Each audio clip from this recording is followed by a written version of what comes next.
Because of everything that has been going on in the world, I found myself having problems living in my apartment.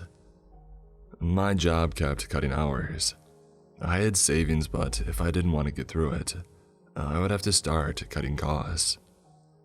No more ordering food. No more snacks. Maybe beans and rice for a month. Aside from my incoming money woes, my roommates were the absolute worst. They had been forced at home and I liked the two people I lived with. But after they had lounged around the apartment, I found that I only liked the idea of them. They had gotten lazy without a job. Or maybe they were never around enough to create much of a mess. My country dealt with the lockdown much different than a lot of other countries, at least that's what I heard. People who had full-time jobs that had their workplace closed received a percentage of their wage every month. And my roommates found that they could live with a lesser amount. I was deemed essential and I kept working, much to my dismay. That was my frame of mind when I started to look for somewhere else to live. I officially wasn't on the lease, so I could leave anytime. I would give them the last month's rent and plenty of notice, before instead of just upping and leaving. After one roommate exploded God knows what in the microwave, I started to doubt if they deserved any respect at all. Aside from my unaware tormentors, I had another reason for wanting to leave. A cat. The cutest cat I had ever seen in my entire life. But roommate number 1 was allergic, and roommate number 2 fed his childhood cat to nearly 30 pounds and an early death. I could not trust him to sneak any pet snacks behind my back.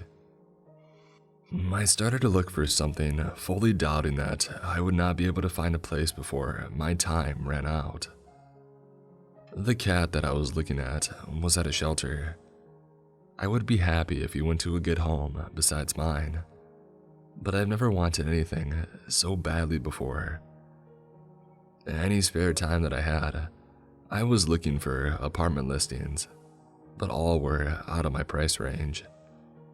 And on top of trying to adopt a new pet, it was a bad idea to drain my funds moving and getting a cat at the same time. If he got sick, I wouldn't be able to spend the money on him. Fretting as the days went by, I decided to expand my search to any kind of rental. I would live in somebody's basement if they let me bring a pet. And then I saw it. A condo for rent, far too cheap to be real. It had 3 bedrooms, 2 were pretty small, but that was fine. 3 floors, washer and dryer included. The basement was mostly finished, and nothing this nice should have been for rent this cheap. Of course, I checked to see if there were any murders or weird deaths in the area, but I found nothing. No rumors of it being built in a cemetery or something like that. I called up and grilled whoever I could, asking why the rent was so cheap. I finally reached the owner and he said that it was because he had priced it so low, just to get someone in and renting. For some reason, no one was interested in the place, so he kept dropping down the price. For a year, the place had sat. People would come and do a tour but backed out saying that they had found other options. Just unlucky for him and, I guess, perfect for me. After my research, I decided that this was going to be my place. My move was a fast one. The condo felt a bit empty having so much room to myself. I would need to fill it up with furniture later, but first, I was going to adopt that cat. My cat. My cat was nothing special, to be honest. Just a normal black and white tuxedo that looked like any other tuxedo cat that you could find. And he was older too. At least 10 years so. That's why he sat in the shelter for so long. His name was Max, and I kept it. I know some people like to rename their adopted pets, but that felt strange to me. He had been Max for 10 years, and why should I try and change it now? I could not explain why I loved him so much, but I just did. He was a big cat too. Not fat, but just a big boy. And vocal. I found that out the moment that I saw him. He chattered and made noises that I had never heard from a cat before. Sometimes he would meow in a way it sounded like a full-grown man just saying the word meow. So, when I heard the noises at 2:43 a.m. a week after moving in and getting Max, I thought that it was him. I sat up in bed trying to hear better. On the first floor, I heard a hello. Max? I cut out thinking that it would make him meow again. And then the noises again. They were weird, but Max was a weird cat, and they were cute.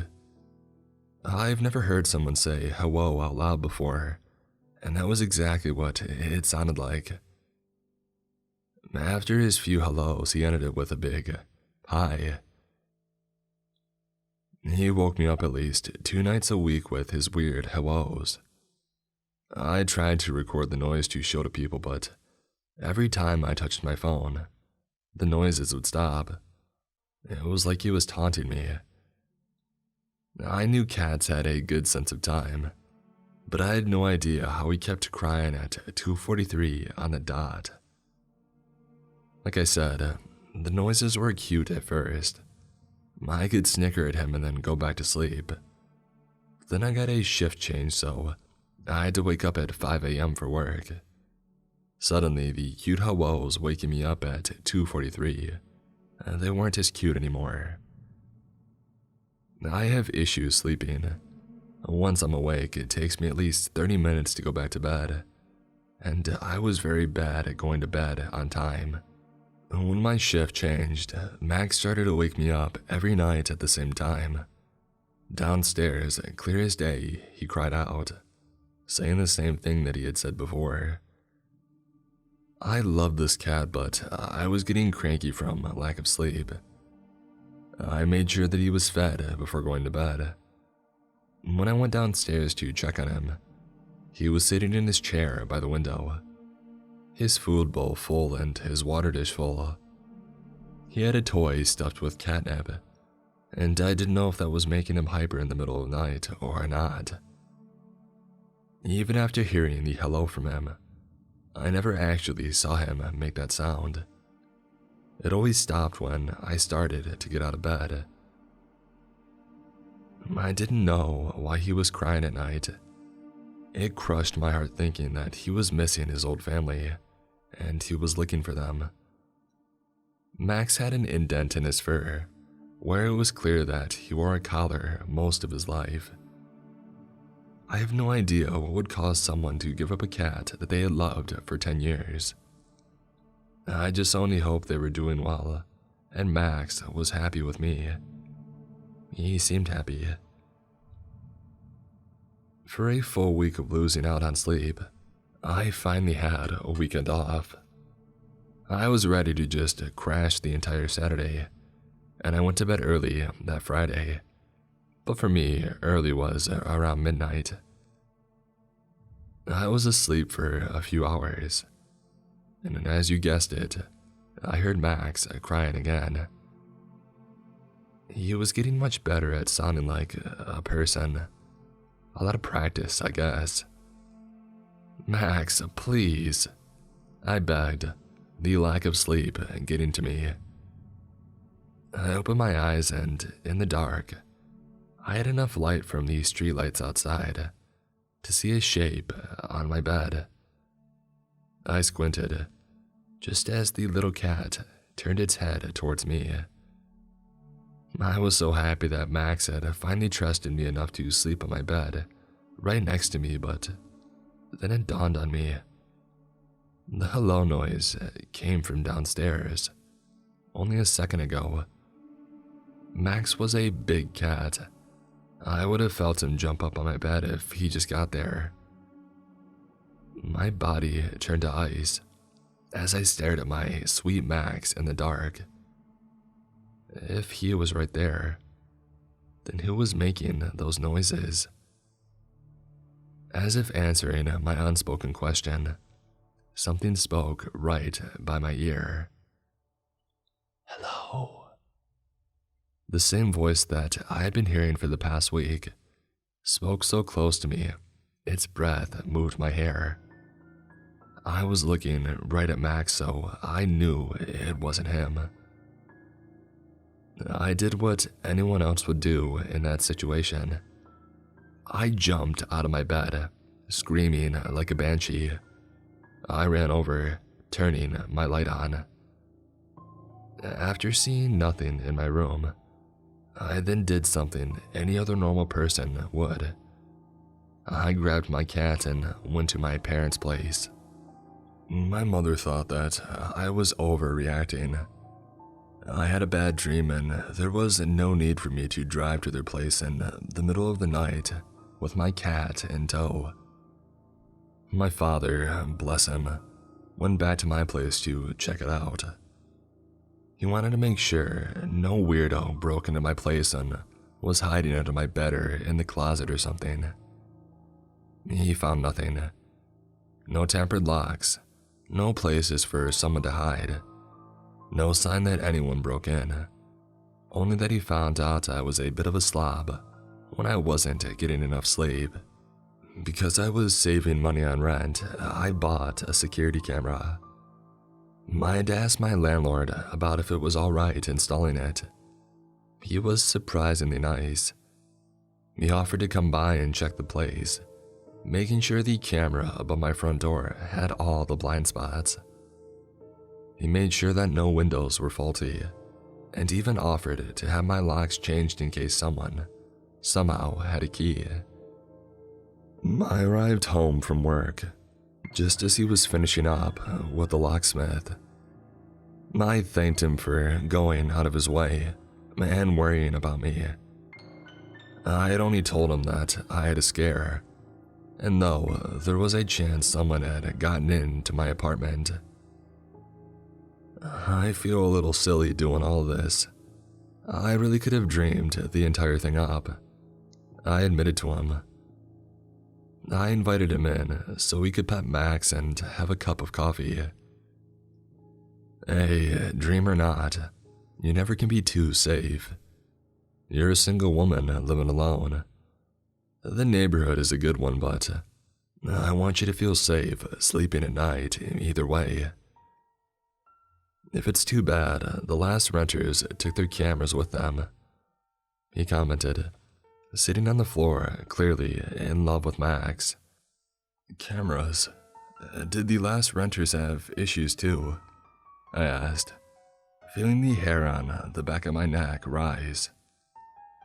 Well, not really. The last person who lived here was an older, retired woman. Her husband was with her, but he passed away unfortunately. He was at bingo, I think.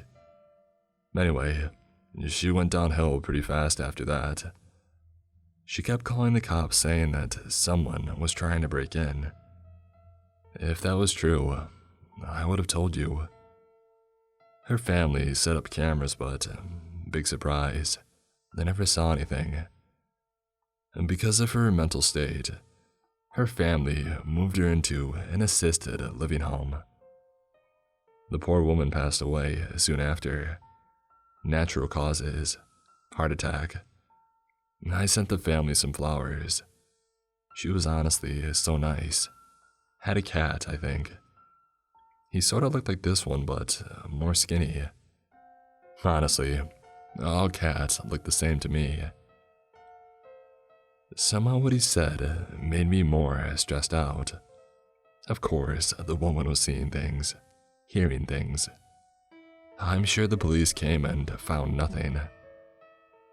We had been over the entire place and found no crawl spaces for someone to hide in.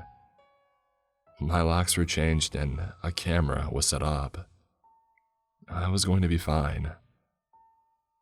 But my landlord's last comment, it made me doubt that, and seriously made me consider finding a new place or moving back in with my parents.